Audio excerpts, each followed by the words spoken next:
Hi.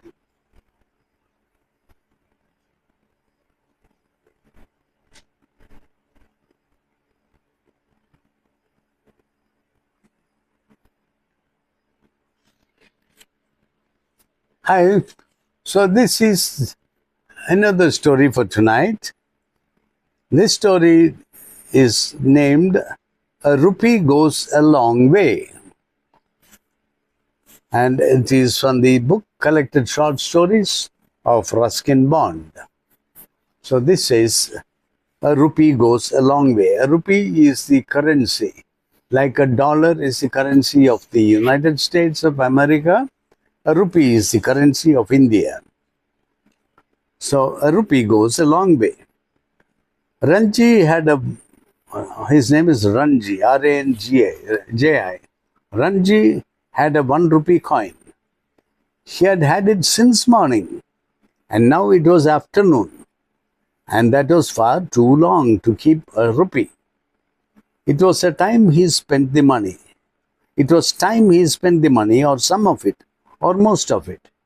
Now this Ranji and the rupee, these relate to the background of India, and this story is based about 150 to 200 years before our time.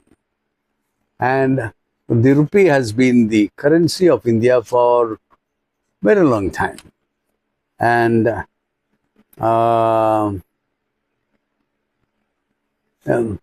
to a child to have a rupee was quite high in purchasing value, like a $10 note. Will you give a $10 note to your little child and say, just go with it and buy one chocolate or toffee? So also that time the rupee was very valuable. So this child, his name is Ranji, he had a 1 rupee coin. And he had been holding it since morning. And he had not spent any of it. He could have used quite a bit of, he could have got so many things for 1 rupee in those days. So then, what should he buy? He had made a list in his head of all the things he wanted to buy and all the things he wanted to eat. But he knew that with only 1 rupee in his pocket, his list could not become much long, very long. His tummy, he decided, should be given the first choice. So he made his way to the Jumna sweet shop, tossed the coin on the counter, and asked for a rupee's worth of jalebis. Those spangled golden sweets made of flour and sugar that are so popular in India. The shopkeeper picked up the coin, looked at it carefully, and set it back on the counter. "This coin is no good, is it?" "Are you sure?" Ranji asked. "Look," said the shopkeeper, holding up the coin. "It has got England's King George on one side. These coins went out of use long ago. If it was one of the older ones, like Queen Victoria's, made of silver, it would be worth something for the silver, much more than a rupee. But this isn't a silver rupee. So you see, it isn't old enough to be valuable, and it isn't new enough to buy anything. So sorry." Ranji looked from the coin to the shopkeeper to the chains of hot jalebi sizzling in a pan. He shrugged, took the coin back, and turned onto the road. There was no one to blame for the coin. Ranji wandered through the bazaar. He gazed after the passing balloon man, whose long pole was hung with balloons of many colors. They were only 20 paise each, and he could have had 5 for a rupee, but he didn't have any more change. So 20 paise into 5 is 100 paise. So 1 rupee was 100 paise. That's the calculation. He didn't have any more change. That balloon man did not have any change. He was watching some boys playing marbles and wondering whether he should join them when he heard a familiar voice behind him. "Where are you going, Ranji?" It was Mohinder Singh, Ranji's friend. Mohinder's turban was too big for him and was almost falling over his eyes. In one hand, he held a homemade fishing rod, complete with hook and line. "I'm not going anywhere," said Ranji. "Where are you going?" "I'm not going. I have been," Mohinder said. "I was fishing in the canal all morning."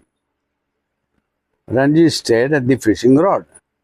"Will you lend it to me?" he asked. "You'd only lose it or break it," Mohinder said. "But I don't mind selling it to you. 2 rupees. Is that too much?" "I've got 1 rupee," said Ranji, showing his coin. "But it's an old one. This sweet seller would not take it." "Please let me see it," said Mohinder. He took the coin and looked at it over as though he knew all about coins. "I don't suppose it's worth much, but my uncle collects old coins. Give it to me and I'll give you the rod." "All right," said Ranji, only too happy to make the exchange. He took the fishing rod, waved goodbye to Mohinder, and set off. Soon he was on the main road leading out of town. After some time, a truck came along. It was on its way to the quarries near the river bed, where it would be loaded with limestone. Ranji knew the driver and waved and shouted to him until he stopped. "Will you take me to the river?" Ranji asked. "I'm going fishing."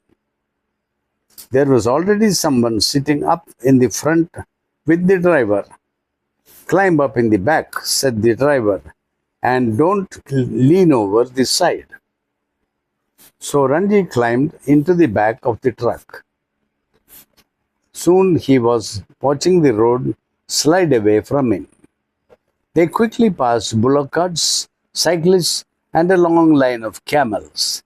Motorists honked their honks as dust from the truck whirled up in front of them. Soon the truck stopped near the river bed. Ranji got down, thanked the driver, and began walking along the bank of the river. It was the dry season, and the river was just a shallow, muddy stream. Ranji walked up and down without finding water deep enough for the smallest of fish. So no fish. "No wonder Mohinder let me have this rod," he muttered, and with a shrug he turned back towards the town. It was a long, hot walk to the bazaar. Ranji walked slowly along the dusty road, swiping at bushes with his fishing rod. There were ripe mangoes on the trees, and Ranji tried to get a few of them with the tip of the rod, but they were well out of reach. The sight of all those mangoes made his mouth water, and he thought again of the jalebis that he hadn't been able to buy. He had reached a few scattered houses when he saw a barefoot boy playing a flute. In the stillness of the hot afternoon, the cheap flute made a cheerful sound. Ranji stopped walking. The boy stopped playing. They stood there sizing each other up. The boy had his eye on Ranji's fishing rod. Ranji had his eye on the flute. "Been fishing?" said the flute player. "Yes," said Ranji. "Did you catch anything?" "No," said Ranji. "I didn't stay very long." "Did you see any fish?" The water was very muddy. There was a long silence. Then Ranji said, "It's a good rod." "This is a good flute," said the boy. Ranji took the flute and examined it. He put it to his lips and blew hard. There was a shrill squeaky noise, and a startled magpie flew out of a mango tree. Not bad, said Ranji. The boy had taken the rod from Ranji and was looking it over. Not bad, he said. Ranji hesitated no longer. Let us exchange, he said. A trade was made, and the barefoot boy rested the fishing rod on his shoulder and went on his way, leaving Ranji with the flute. Ranji began playing the flute, running up and down the scale. The notes sounded lovely to him, but they startled people who were passing on the road. After a while, Ranji felt thirsty and drank water from a roadside tap. When he came to the clock tower where the bazaar began, he sat on the low wall and blew vigorously on the flute. Several children gathered around, thinking he might be a snake charmer.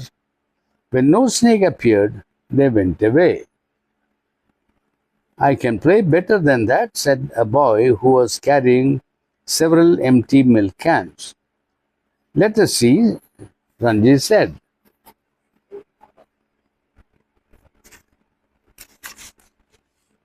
The boy took the flute and put it to his lips and played a lovely little tune. You can have it for a rupee, said Ranji. I don't have any money to spare, said the boy. What I get for my milk, I have to take home, but you can have the necklace. He showed Ranji a pretty necklace of brightly colored stones. I'm not a girl, said Ranji. I didn't say you have to wear it. You can give it to your sister. I don't have a sister, said Ranji. Then you can give it to your mother, said the boy, or your grandmother. The stones are very precious. They were found in the mountains near Tibet. Yeah, thank you. You can keep it here or somewhere. Ranji was tempted. He knew the stones had little value, but they were pretty. And he was tired of the flute. It can stand here.